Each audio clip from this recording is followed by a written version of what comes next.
Bonjour, chers frères et sœurs. Nous continuons la marche avec le Seigneur. Voilà qu'il a scintillé. Je viens de vous faire savoir que je suis très enchantée. Marie de Magdala est encore arrivée et elle est là. Et il y a vraiment un accueil comme vous recevez une invitée chez vous. La photo, j'espère que vous allez voir ça à la précédente vidéo. Mais pour continuer, nous allons déjà remercier le Seigneur parce que j'ai pu retrouver des bonnes nouvelles concernant Marie de Magdala. Donc, c'est à la basilique de Saint-Maximin, la Sainte-Baume, où vous avez des renseignements concernant Marie de Magdala après sa mort, avant sa mort, et surtout ses reliques. L'histoire de ces reliques nous est contée et avec une documentation, j'ai contacté déjà la personne en charge et nous attendons. Et puis, il a été sur ce site-là, il a été écrit des informations que j'essaie de partager avec vous. Donc, Basilica de Santa Maria Magdalena,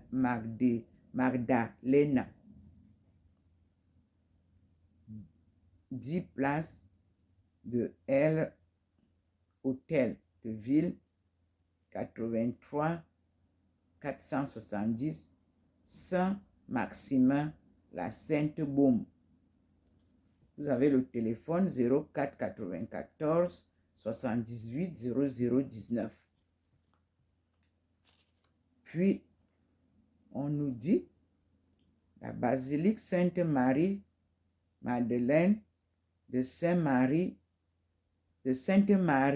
Madeleine de Saint-Maximin, la Sainte-Baume, a débuté en 1295 de notre ère. Où se trouve le... Et alors, il y a une question. Où se trouve le corps de Marie Madeleine, qui est Marie de Magdala? Il nous est dit que le corps des fragments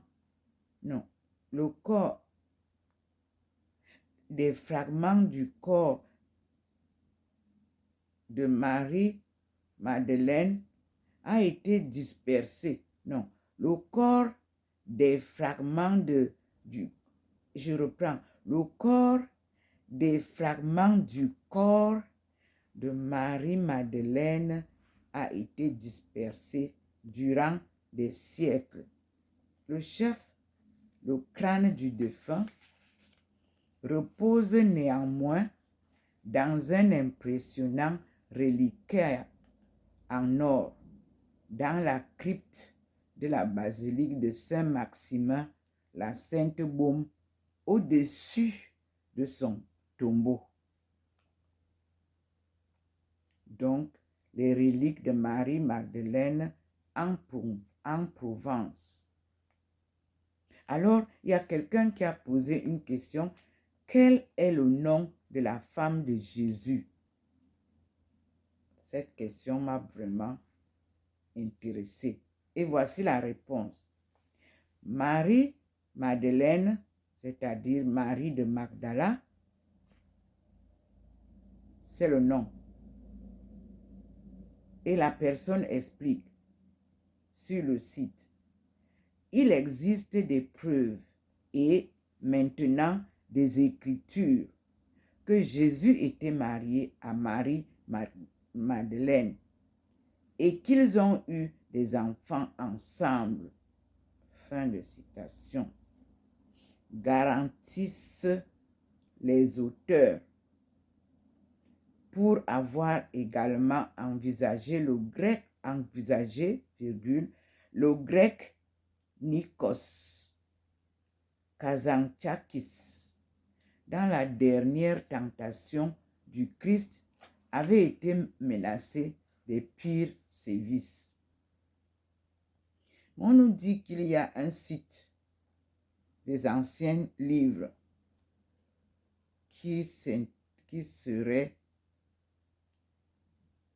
https://actualite.com, livre ancien. Je n'ai pas encore ouvert. Et on dit là que Jésus et Marie-Madeleine, le sulfureux couple et leurs enfants. Probablement, on va retrouver ça. Mais moi, je vous avais déjà dit que moi, j'ai retrouvé Jésus et sa famille dans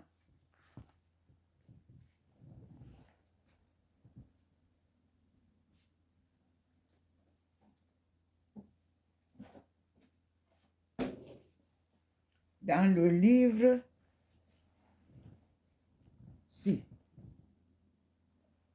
très vieux livre, mais que j'ai acheté cher. C'est l'Empire des steppes. Ici, vous avez Attila, Gengis Khan et Tamerlan, les 3 steppes, avec 30 cartes et 20 dessins. Et ça a été publié par René Grousset, conservateur du musée Cernuschi. Et ça a été publié à Payot, Paris.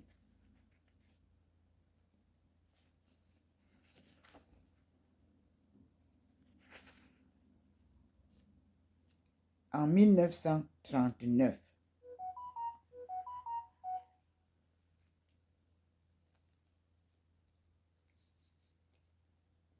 Je vais introduire ce livre-là pour que vous compreniez. Attila, Gengis Khan, Tamerlan. Leur nom est dans toutes les mémoires. Les récits de chroniqueurs occidentaux, des analystes chinois ou persans ont popularisé leur figure. Ils surgissent, les grands barbares, en pleine histoire civilisée et brusquement, en quelques années, font du monde romain, du monde iranien ou du monde chinois un monceau de ruines.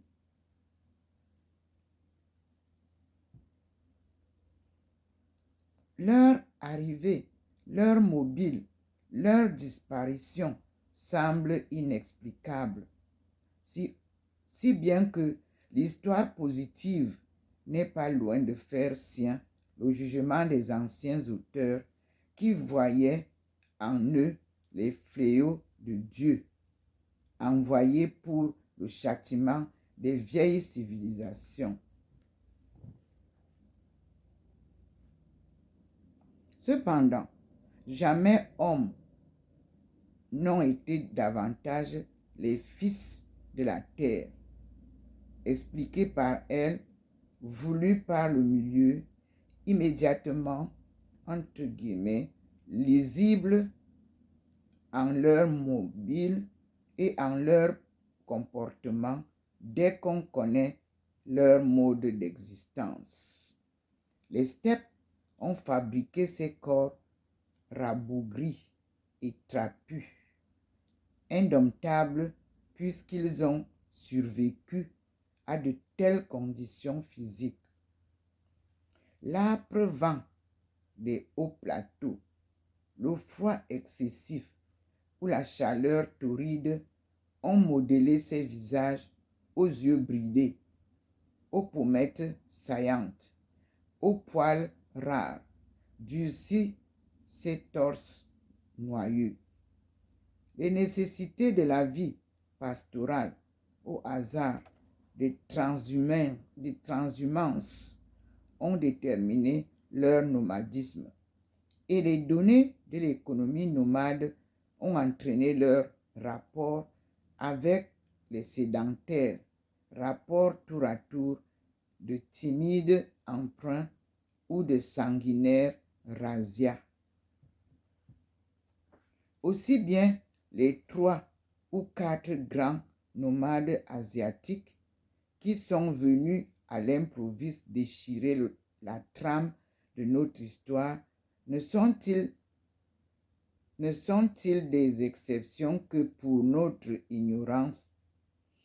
Pour 3 d'entre eux qui ont réalisé cette étonnante fortune de devenir les conquérants du monde, combien d'Attila et de Gengis Khan qui n'ont pas réussi?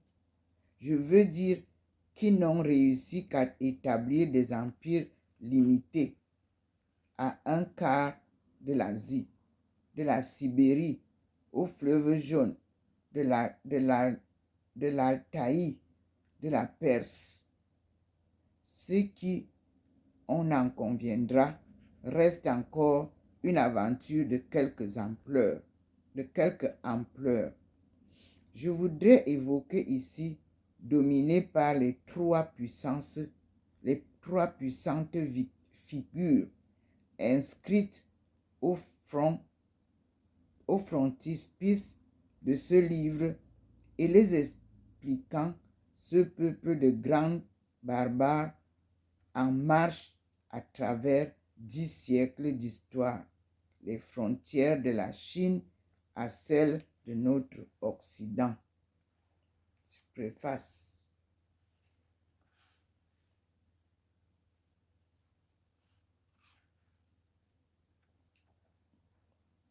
Ici, nous abordons l'introduction, la steppe et l'histoire.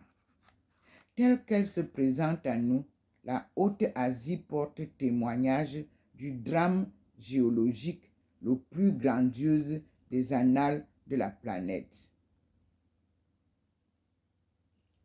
La surrection et l'isolement de cette énorme masse continentale sont dus à l'assaut convergent de 2 immenses chaînes de plissements d'inégale antiquité. D'une part, les plissements hercyniens des Tien Shan et les Altaïs destinés en bordure, les premiers du môle sérindien, les seconds de la vieille plateforme sibérienne de l'Angara. D'autre part, le plissement alpin de l'Himalaya, venu au Miocène occuper la place de l'ancienne entre guillemets Méditerranée eurasiatique. L'arc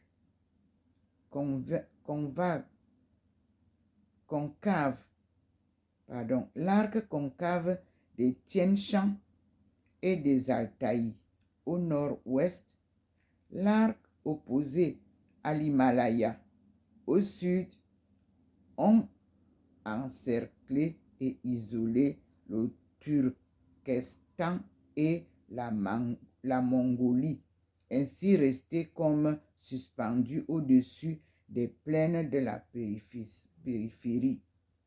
L'éloignement des mers, en plus de l'altitude, a contribué à doter ces hautes terres d'un climat continental extrême, avec excès de chaleur en été, excès de froid en hiver. À Urga, en Mongolie, température océan de plus 38 à moins 42. exception faite du massif du Tibet, auquel son attitude vaut des conditions végétales presque polaires. Exception faite aussi du demi-cercle montagneux de l'Altaï et des Tian Shan, qui pour des raisons analogues présentent un climat alpin, avec l'étagement habituel depuis les forêts de base jusqu'à la végétation raréfiée des sommets.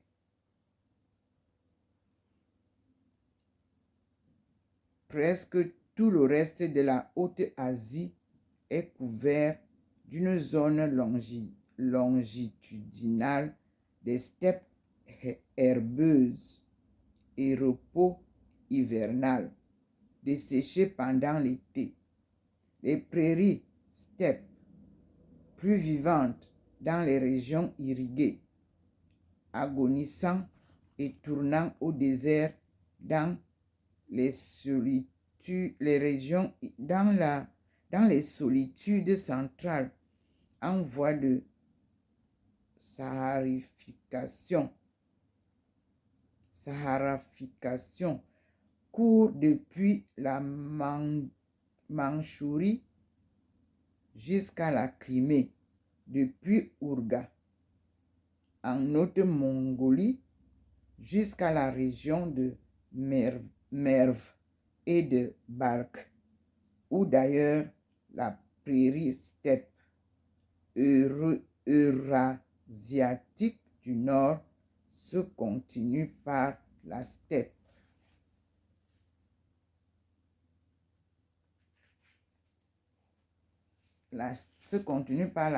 sèche subtropicale d'affinité méditerranéenne de l'Iran et de l'Afghanistan.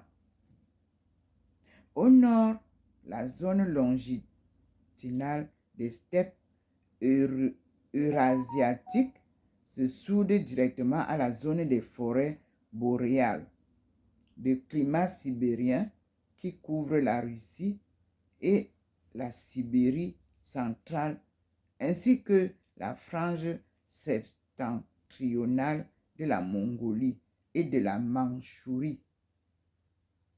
En son milieu, elle passe insensiblement au désert en 3 centres de saharification.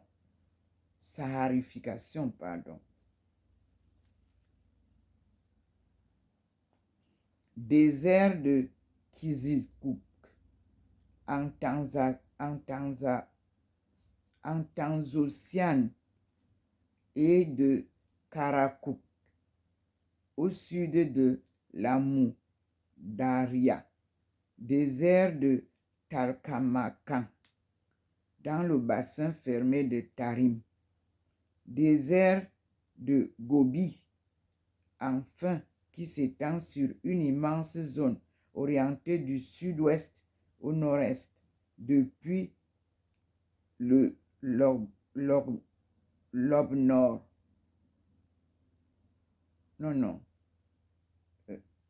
On a dit jusqu'au Khingan, aux confins de la Mandchourie. Ce sont là comme 3 plaques cancéreuses qui mangent la zone des steppes herbeuses sur laquelle elles n'ont cessé d'empiéter depuis l'époque protohistorique. L'interposition du Gobi entre la Mongolie septentrionale, celle des forêts du Baïkal ou des steppes de l'Orkhon et du Kéroulène et la Mongolie méridionale, celle des steppes de Alachan, de l'Ordos, du Tchakar et du Géo, a d'ailleurs été une des raisons permanentes qui ont toujours arrêté la survie des empires turco-mongols depuis les Yonnu de l'Antiquité jusqu'au Tukui,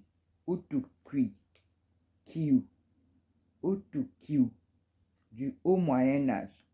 Quant au bassin du Tarim, à l'actuel Turkestan chinois, le fait que la steppe y ait été chassée par le désert lui a valu une destinée particulière. Échappant à la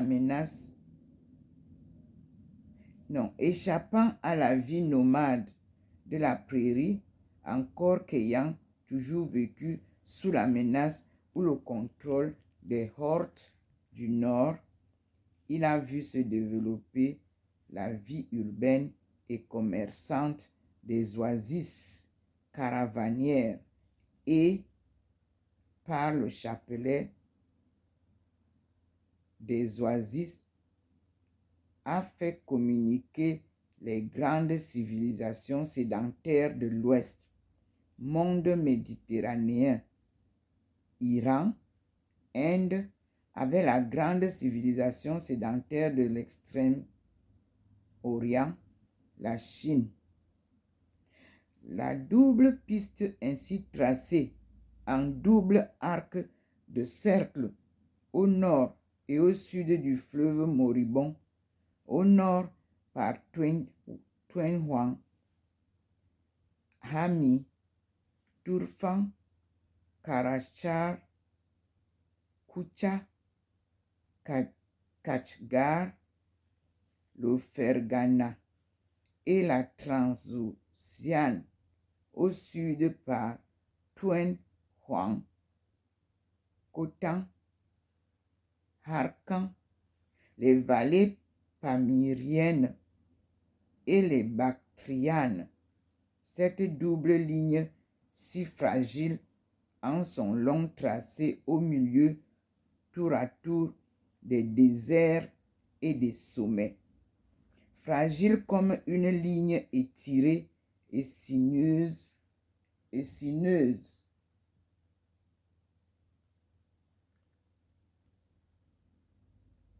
de fourmis cheminant à travers la campagne, a suffi malgré tout à faire qu'il n'y ait pas eu sur notre planète deux planètes différentes, à maintenir un minimum de contact entre la fourmilière chinoise et nos fourmilières indo-européennes.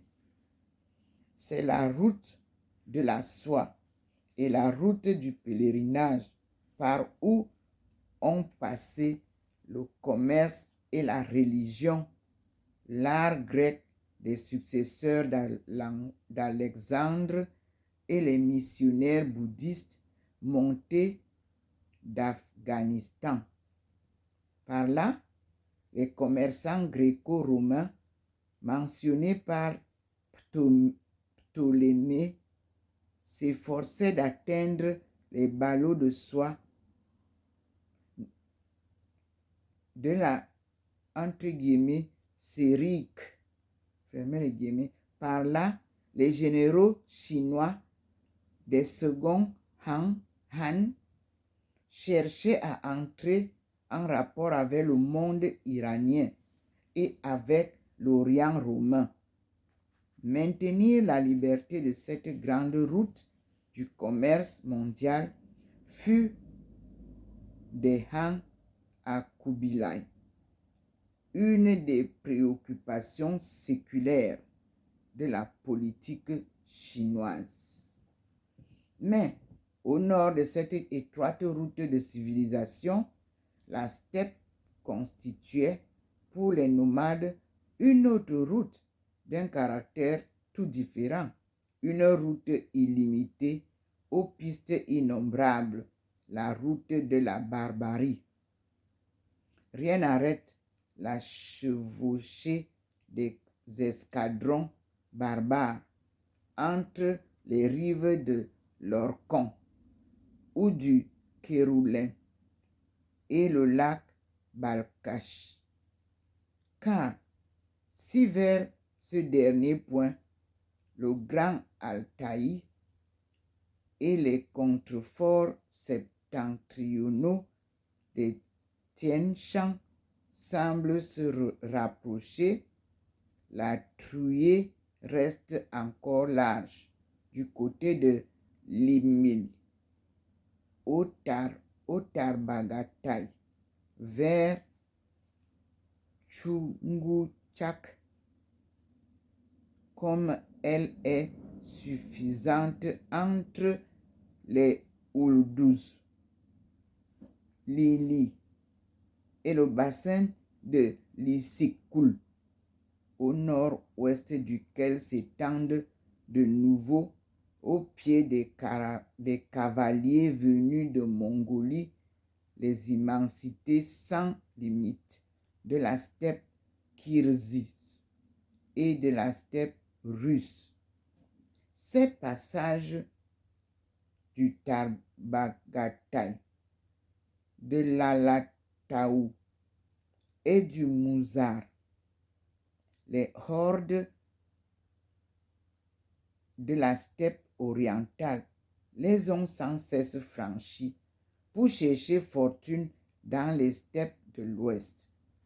Si dans la période protohistorique, ce fut le mouvement inverse qui dut prévaloir, si on a l'impression que les nomades de race iranienne, c'est-à-dire indo-européenne, appelés Scythes et Sarmates par les historiens grecs et Saka par les inscriptions iraniennes, durent gagner très peu vers le nord-est du côté de Pacirik et de Minouzi, tandis que d'autres Indo-Européens allaient peupler les oasis du Tarim, depuis Kashgar jusqu'à Koucha, au Karachar, à Turfan,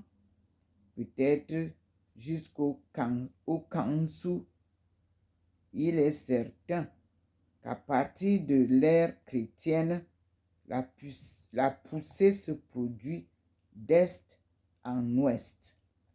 Ce ne sont plus les Indo-Européens qui viennent faire prédominer leur dialecte, entre guillemets, iranien oriental, fermez les guillemets, Koutchen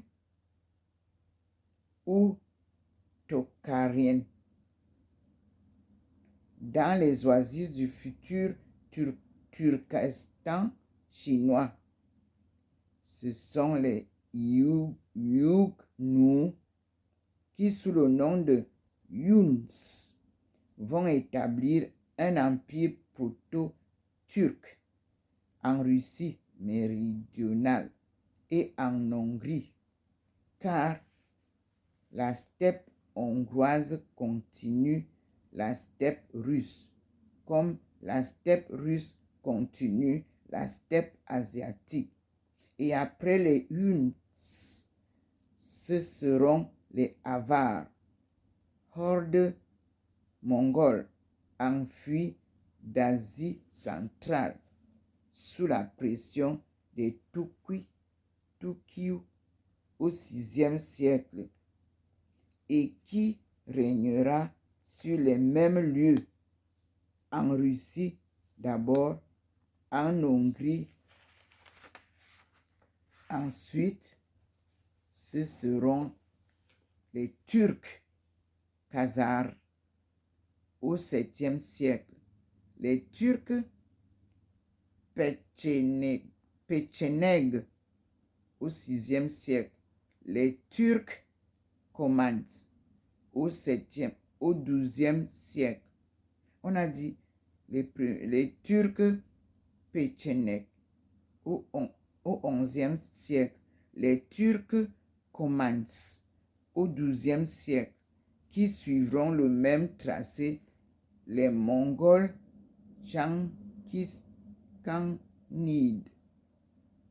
Enfin, qui au XIIIe siècle feront, si l'on peut dire, la synthèse de la steppe, seront la steppe faite homme de Pékin à Kiev. De Pékin à Kiev, il y a une autre. Je lis. Sur l'histoire des empires turco-mongols, considérés comme études de géographie humaine, voir Oyen, la Timor, The Geographical Factor in Mongol History, The Geographical Journal, London. Nous avons là le 1er janvier 1938 que ça a été publié. Donc, l'histoire intérieure de la steppe est l'histoire des ordres turco-mongols. Se bousculant pour se disputer les meilleurs pâturages, troupeaux, en des transhumances sans fin, dont Oscillations en avait dévoué. Non, Oscillation, en certains cas, a pu exiger des siècles, des immensités que la nature avait dévolues à leur chevauchement et auxquelles tout chez elle était adapté, construction physique et genre de vie. De ces incessants cheminements entre le fleuve jaune et le Budapest, l'histoire écrite par les sédentaires n'a retenu que peu de choses, ce qui touche ces derniers. Ils ont noté l'arrivée des diverses vagues venues déferler au pied de leurs grandes murailles ou de leurs forteresses danubiennes, devant Taton ou devant Silistrie. Mais des remous intérieurs des peuples turco-mongols, que nous ont-ils appris? On voit bien se succéder dans l'espèce de district impérial de Karabalgasum et de Karakorum en Haute-Mongolie, aux sources de l'Orkhon, tous les clans nomades qui aspirent à la domination des autres ourdes. On a donc le Yunu, de race turque avant notre ère. On a le Xianpi, de race mongole, au IIIe siècle après Jésus-Christ. On a Zhuang, également mongol, au 5e siècle, turc.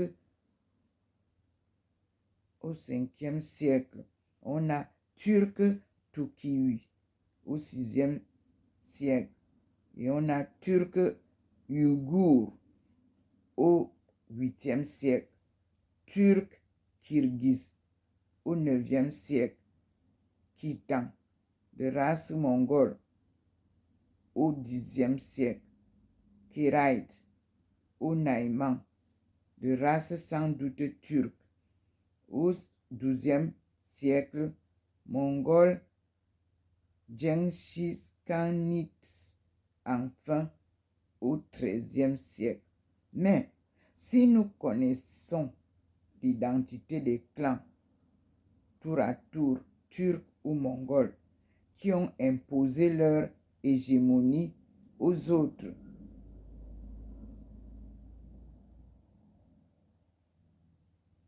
Nous ignorons ce que fut à l'origine la répartition respective des grands groupes parents, turcs, mongols et Tongu.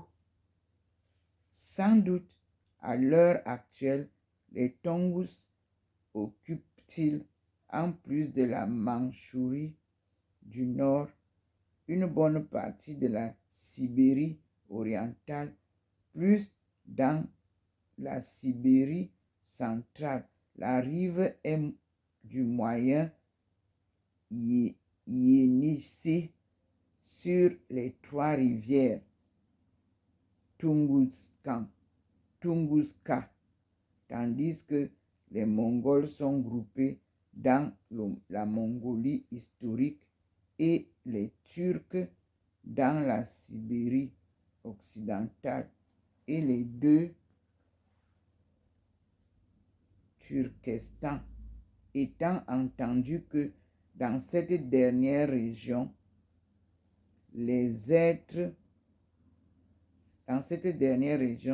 les Turcs sont des tard venus, que la turcisation ne remonte peut-être dans la Cléie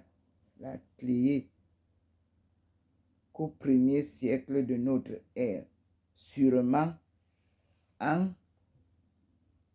Kashgari qu'au 9e siècle, en Transoxiane qu'au 11e siècle, et que le fond de la population urbaine à Samarkand comme à Kashgar reste encore un fond iranien turcisé. Mais d'une part, nous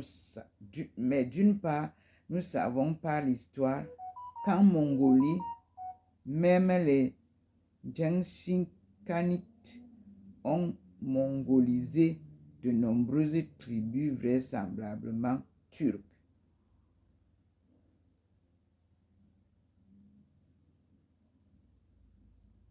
Naïman de l'Altaï, Keraï du Gobi, Ongu du Tchakar,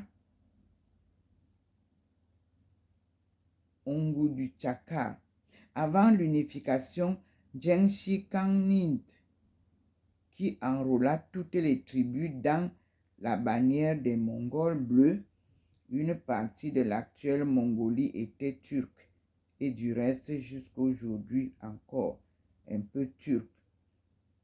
Les Yakoutes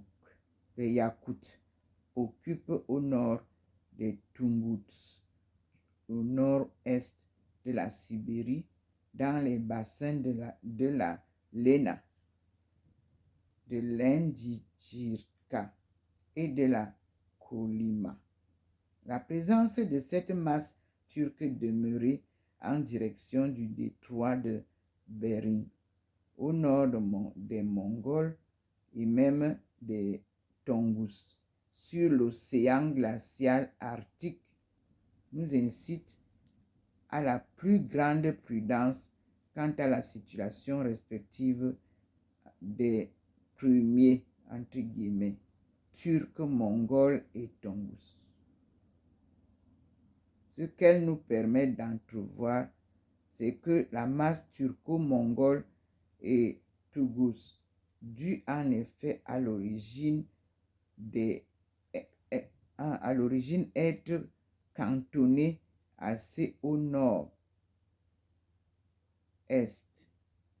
car non seulement l'actuel Kashgari, mais aussi le versant nord des monts Minoussik et du Grand Altaï, Passirk, étaient peuplés à cette époque par des Indo-Européens venus du foyer entre guillemets indo-européen commun de la Russie méridionale. Une telle hypothèse concorde du reste avec les vues des linguistes qui, comme M. Pelliot et Guillaume de Yevesi, se refusent jusqu'à suffisante démonstration à admettre une connexion originelle entre les langues altaïnes, c'est-à-dire turc, mongol, tongus, et les langues finno-ougoriennes axées sur l'Oural. Par ailleurs, l'écart assez considérable existe aujourd'hui, malgré leur parenté originelle, entre le turc, le mongol et le tongus, incite à penser que les trois groupes réunis à l'époque historique sous des dominations communes, d'où des emprunts réciproques fréquents des termes de civilisation, ont pu vivre un moment assez éloigné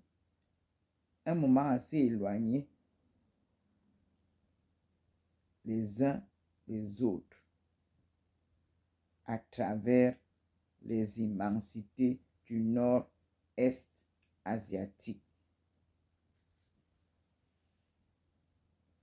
Donc, les 3 points que je viens de citer nous donnent une note en bas, 3 notes, je cite les références. Il semble cependant que les Yakoutes soient des immigrés dans le nord et que leurs origines doivent être recherchées du côté du lac Balkaï ou bien Baïkaï, bien que dans leur pays actuel, ils n'emploient que le rennais. Ils se servent encore de crânes de chevaux dans certaines cérémonies, souvenir de leur séjour aux tombes de Pacifique, confère au Latimore, Gregorian Journal, 1938, 1 et 8. Deuxième référence, on a sagement renoncé, du moins en l'état actuel des études, à parler d'une famille linguistique ouralo-altaïque qui comprendrait, à côté des langues finno-ougriennes et samoyèdes, les langues turques, mongoles et tungus. On verra, fermez la parenthèse, on verra cela dans Pelliot, les mots à H initial, aujourd'hui amut, amul, amui, dans le mongol des 13e et 14e siècles. Journal Annales 1925, page 193. Troisième référence, Pope suppose, Pope c'est P-O-2-P-E, suppose une langue altaïque primitive, d'où découlerait le turc primitif, le mongol primitif et le tougous primitif. L'époque du turc primitif.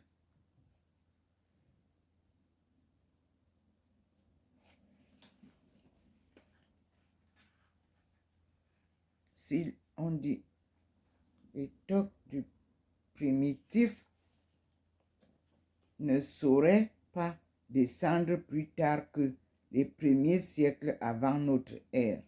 Fermez les guillemets.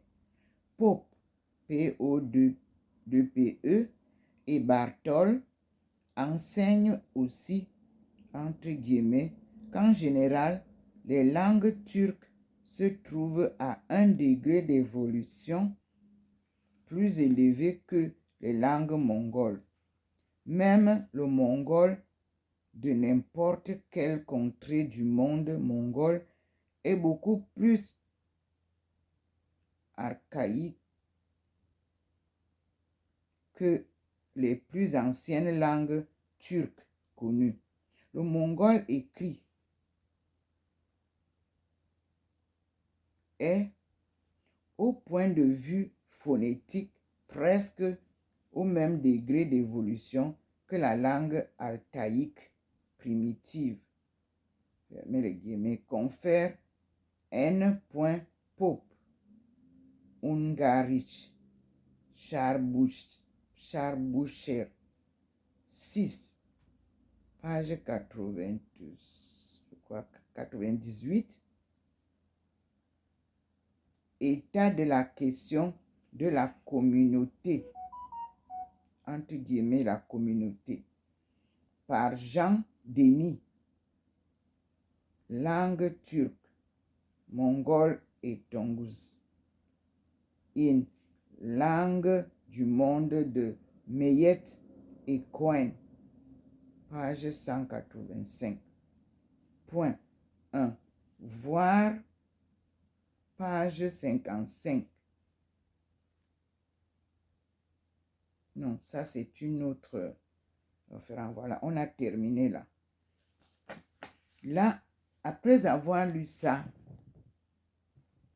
je voulais vous faire comprendre les relations. Nous allons repartir lire l'histoire de Jésus dans l'histoire des croisades, en se penchant à l'histoire de ces trois groupes, Attila, Genghis Khan, Tamerlan. À la page 362. Voilà. Nous sommes là avec les voyages de Marco Polo. Nous sommes à la page 373. Les Mongols, Genghis Khanide, Kubilai et la dynastie mongole de Chine, où nous retrouvons Jésus. Et je cite: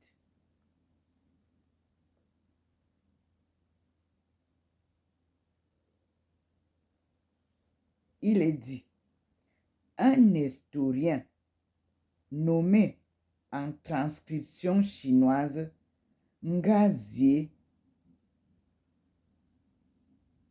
c'est-à-dire Isa, entre parenthèses Jésus, en 1227, entre 1227 et 1308, fermez la parenthèse, sans doute un chrétien de langue arabe venu de Syrie, exerça d'importantes fonctions auprès de Kubilai. Médecin astronome et polyglotte, il avait servi Guyuk quand Kubilai le nomma directeur du bureau astronomique en 1263. Point. Isa, c'est-à-dire Jésus, semble avoir été un des inspirateurs de l'édit de 1279 par lequel Kubilai s'opposa à la propagande musulmane en Chine. Entre 1284 et 1285, il accompagna un haut fonctionnaire mongol, le Cheng Xiang Bolot, envoyé en ambassade auprès du khan de Perse, Arghun. À son retour en Chine, Il fut nommé commissaire pour le culte chrétien en 1291, fermez la parenthèse, et enfin ministre en 1297, fermez la parenthèse. Ses fils, je cite, Eléa, Déna, Écheux, Georges et Luc, nestoriens comme lui, remplirent également de hautes fonctions à la cour de Pékin. Ça nous donne une référence qui est Péliote, chrétien d'Asie centrale, dans Tungapo en 1914, 640 et 1927. 150 sont les pages, je crois.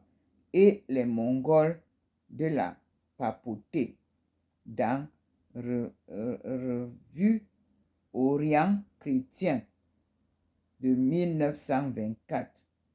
Je crois page 3 à 4. Et page 248, entre parenthèses 52, point, sur le Chengxiang Belot. Chengxiang Belot. C'est Péliote, Tungapo, 1927, page 159. Enfin, Kubilai et ses successeurs comptèrent dans leur garde particulière à Pékin 30 000 Alains chrétiens de rite grec venus du Caucase à l'époque de Monka. En juin 1275, on l'a vu. Un corps de ces Alains fut massacré en trahison par les Song lors du siège de Changchao au nord du bas Yangtze. Les revenus de la ville de Changchao furent alors donnés par Kubilai aux familles des Alains ainsi morts à son service. Les descendants de ces Alains envoyèrent le 11 juillet 1336 une lettre de soumission au pape Benoît XII. L'ambassade qui présenta leur missive au pape en Avignon en 1338 comprenait, avec André et Guillaume de Nassau, l'Alain Togai. On dit que l'Alain Togai, on nous donne une référence de la Roncière et d'Orez, bibliothèque de l'école des Chartes,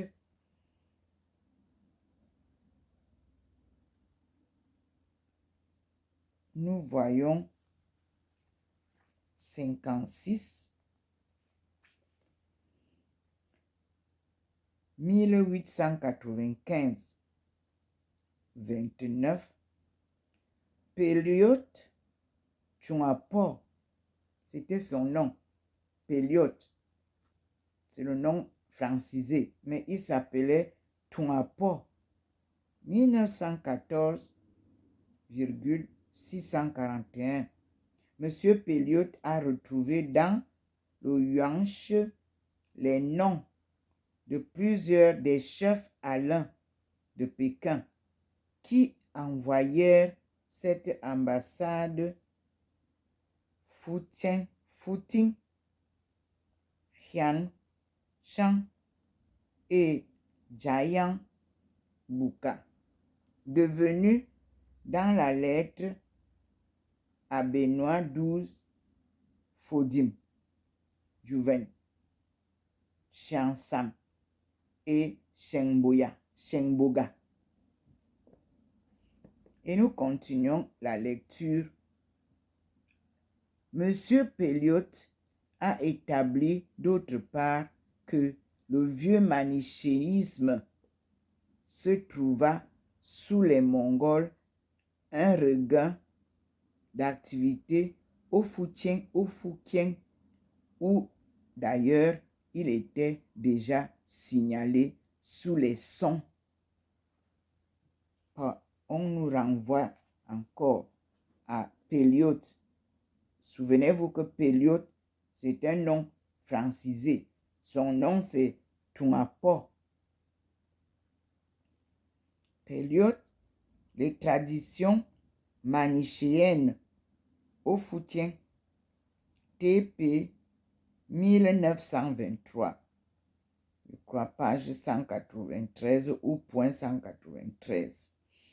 Les soi-disant chrétiens signalés par Marco Polo à Fuchu doivent, pense M. Pelliot, avoir été des manichéens. Confère édition Benedetto,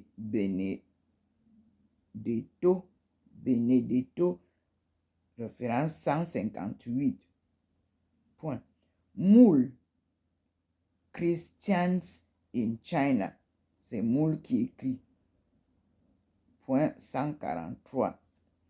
Et puis Pelliot, Journal des savants, janvier 1929, 42. Je crois que c'est la page 42.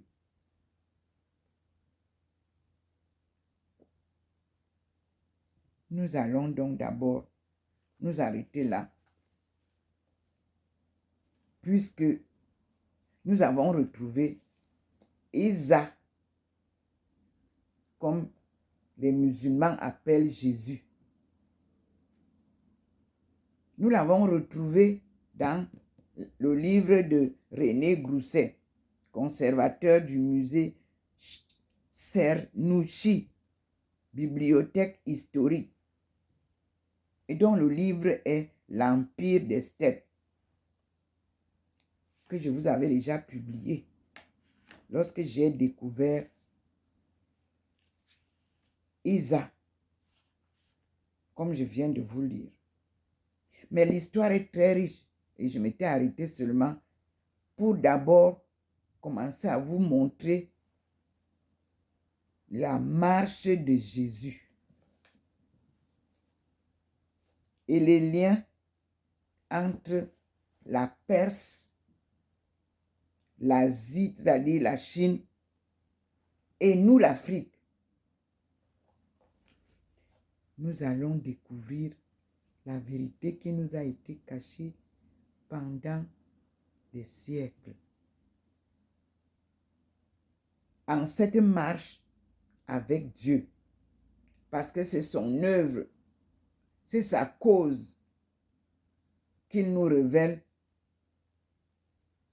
afin de l'étudier pour partager avec vous. Pour tous ceux qui sont intéressés à la recherche, voilà les traces, voilà les pistes de recherche que nous allons aborder, ayant retrouvé Marie de Magdala, ayant retrouvé Isa, qu'on appelle Jésus, ayant retrouvé Thérèse d'Avila, que vous voyez souvent avec un crâne sur sa table. Nous allons retrouver son histoire, écrite aussi par elle-même. Nous allons retrouver l'histoire de Marie de Magdala, écrite par elle-même, que nous appelons l'évangile de Marie de Magdala, l'apôtre préféré de Jésus.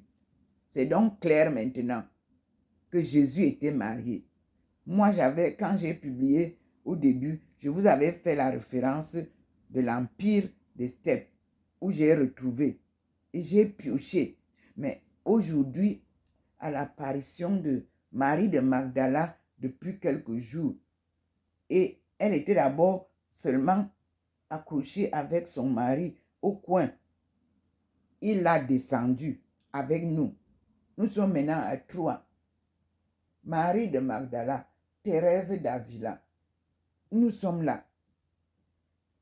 Et maintenant, comme elle venait de descendre tout à l'heure, nous sommes à 2 maintenant sur l'endroit où le Seigneur nous pose. On va terminer par ça et je vous montre la page. Et vous-même, vous voyez comment je suis illuminé par cette belle lumière. La présence de Jésus, la présence de Dieu, la présence de Marie. Dieu nous enseigne. Voici, je tourne sur l'animal et sur l'endroit où j'ai descendu. Il fallait que je termine la lecture. Et je vous montre aussi là où le Seigneur nous pose. Vous voyez qu'il y a 2 personnes. Une personne en haut, une personne en bas. Tout, on va voir parce qu'il fait bouger. Je viens de voir là comme la face de Jésus. Vous avez vu, non? La voici. Le Christ. Et nous sommes à 3. Marie de Magdala, Thérèse d'Avila. Voilà le Christ. Merci Seigneur. J'espère que tout le monde va être capable de voir ça clairement.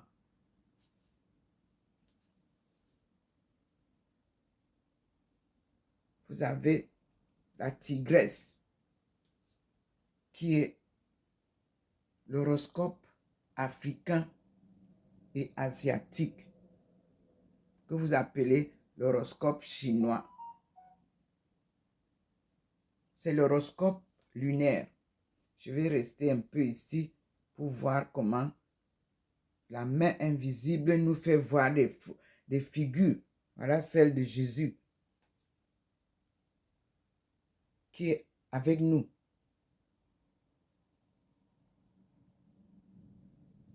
Merci Seigneur. Merci mon Dieu. La vérité éclate au 21e siècle comme il a prévu. Nous voici, nous sommes là.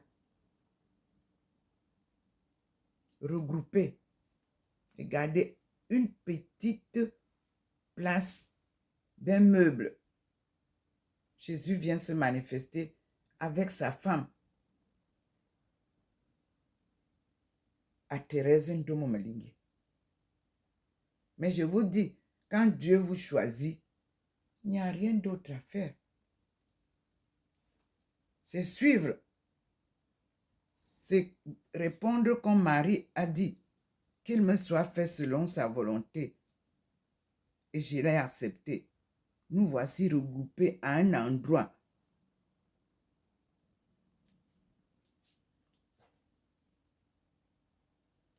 Nous voici descendant là. Et la lumière est déjà sur le meuble, comme vous le voyez.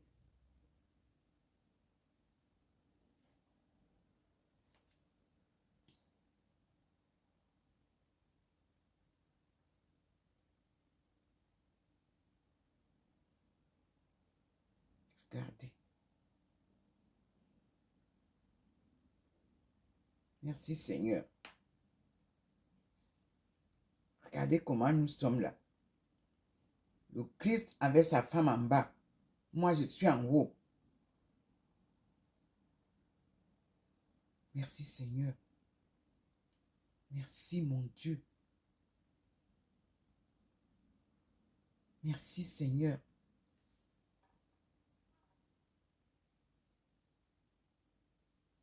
Que ceux qui font des peintures, des arts religieux peuvent bien regarder ce qui se présente là. La main invisible fait mouvoir les personnages tels qu'il vous les montre.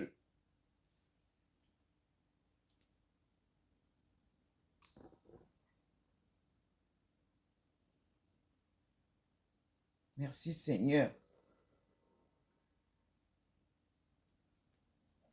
Ici, il y a quelque chose qui sort aussi. Regardez maintenant. Nous sommes derrière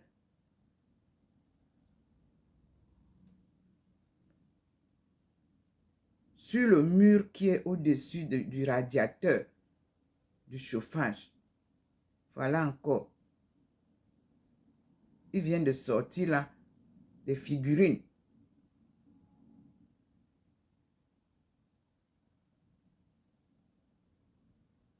Nous sommes au salon, on n'est pas à la cuisine.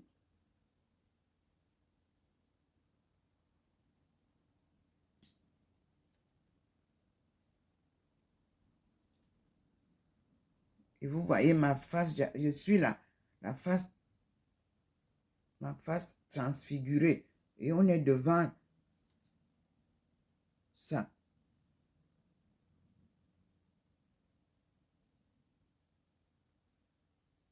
À côté des livres, vous voyez, on est là. On n'est pas à la cuisine. Mais voilà, voici les figurines.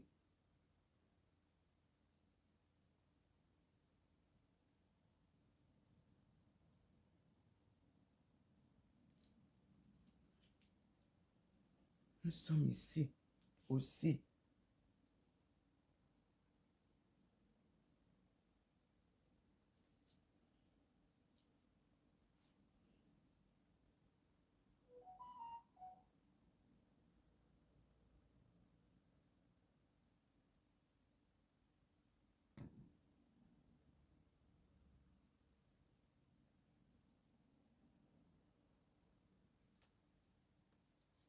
Et vous avez vu comment nous sommes toujours en haut.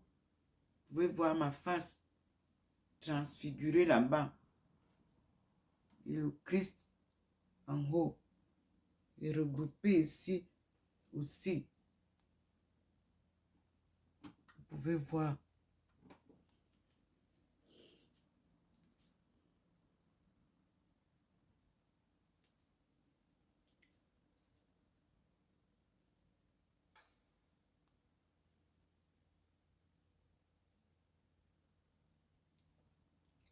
Vous voyez vous-même comment les arts sont visibles là. Ça disparaît déjà. Ça a disparu. On revient ici. Sur le meuble où nous descendons souvent le soir.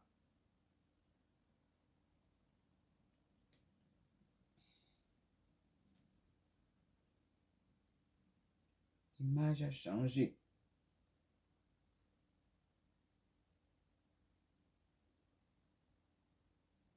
On voit une personne vieille, un vieux.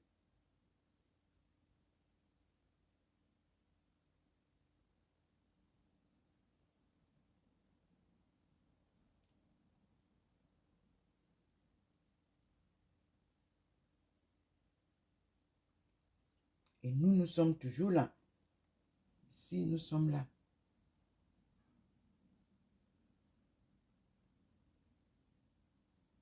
Nous sommes là.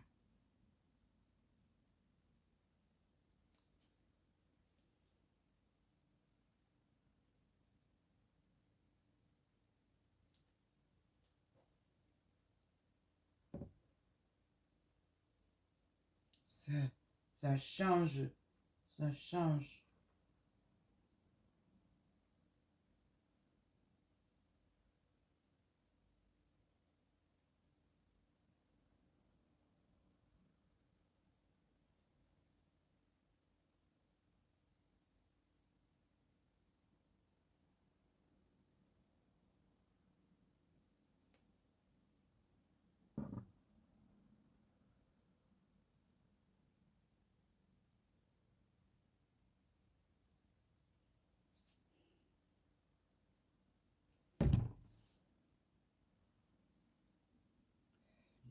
allons voir encore au niveau de Marie de Magdala.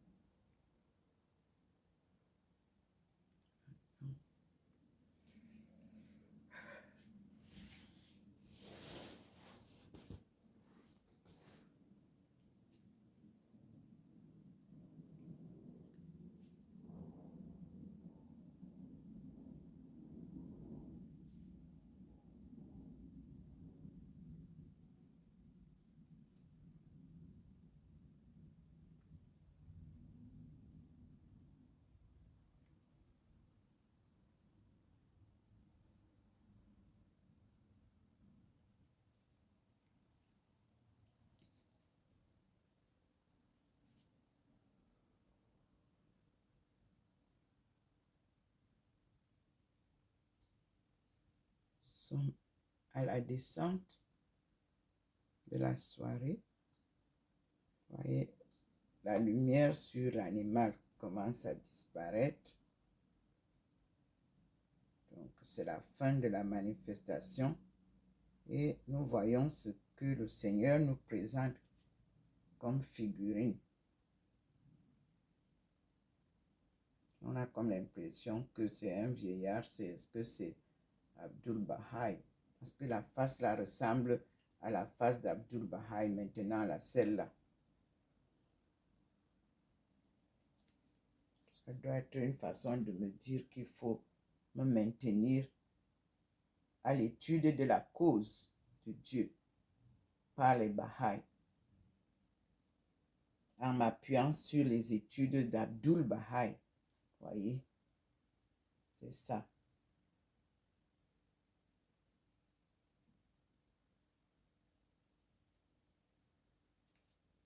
Pour ramener le peuple de Dieu ensemble, tel que la bonne nouvelle qui nous a été envoyée stipulait. Nous sommes une création universelle de Dieu. Donc, c'est dans l'unité, l'amour, le pardon, la foi inébranlable que nous allons comprendre les leçons de la cause. Unis ensemble pour la fin des temps et la fin de l'exploitation de l'homme par l'homme et la fin des guerres, des inéquités, la fin des inégalités.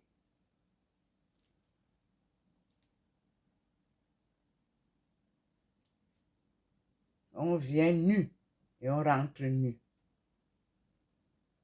Tout ce que vous amassez reste et vous repartez nu comme vous êtes venu. Voilà pourquoi travailler sur le chemin de Dieu ne demande pas d'amasser de l'argent. Il faut vivre selon la providence, ce que Dieu te donne chaque jour. C'est pour ça que nous prions. Donne-nous aujourd'hui notre pain quotidien. Regardez vous-même comment c'est magnifique là. Ça montre clairement. Voyez, les personnes sont regroupées. C'est-à-dire l'unité de la création divine. Dieu veut rassembler son peuple. On est tous créés par lui. Donc, c'est cette unité dans la joie, dans la paix, dans l'égalité dans l'humilité que nous réussirons à retrouver ensemble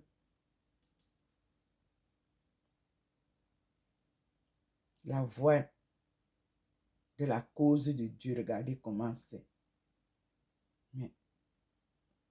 Donc, on va cheminer tous.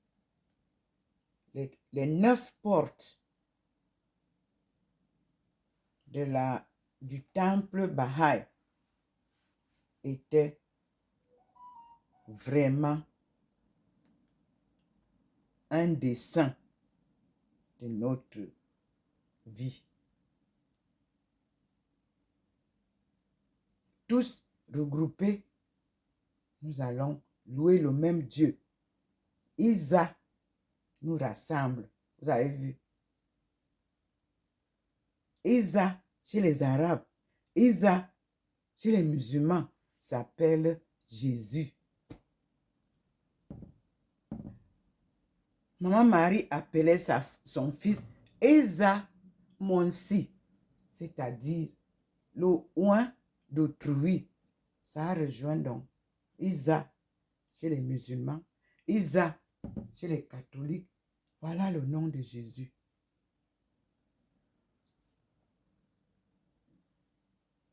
Il n'y a pas donc de différence. C'est un même Dieu qui nous a créés. Et c'est le même Dieu qui nous unit.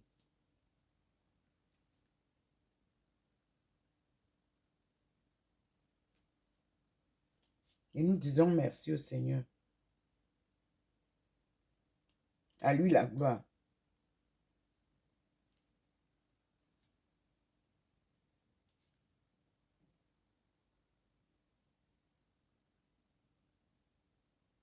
Nous sommes donc arrivés à la fin de la soirée et nous voici devant vous, toujours baignés de cette belle lumière,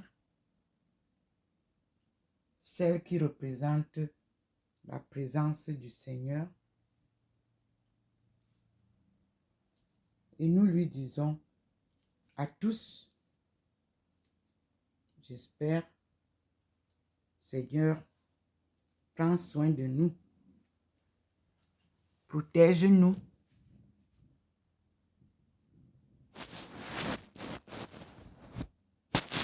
de toutes ces guerres, apporte la paix et le cessez-le-feu partout. Nous voici arrivés en fin de journée. Merci Seigneur, c'était magnifique. Nous allons te louer jour et nuit, te glorifier, Jésus-Christ. Mort sur la croix, tu viens nous sauver. Parce que tu nous ramènes la connaissance de Dieu. L'histoire qui nous échappe. Les pans qui sont, comme je le disais, les trésors cachés. Comme tu viens nous les montrer. Et Marie de Magdala va nous ouvrir son évangile. Et nous lui disons merci.